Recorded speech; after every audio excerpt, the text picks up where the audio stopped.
There's this buy nothing group from my neighborhood, so someone let me come over and pick their olive tree, and then a friend told me how to make them. It was such a beautiful, beautiful process and not a lot of work at all. You can see I layered everything in the jar, and my friend told me after a while that all the bitter taste gets extracted.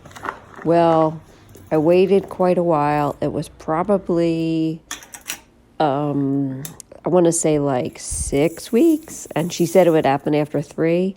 But after I did this whole process, shook them up and rinsed them off, we tasted them and they were still pretty bitter. So definitely going to try again. I just don't know when the olives are truly good to pick. So if you guys know, please comment below. Tell me when it's a good time to pick the olives. How do I know they're perfect ripe and all that? And I'm a big fan of olives. How about you? Let me know. Thanks for watching.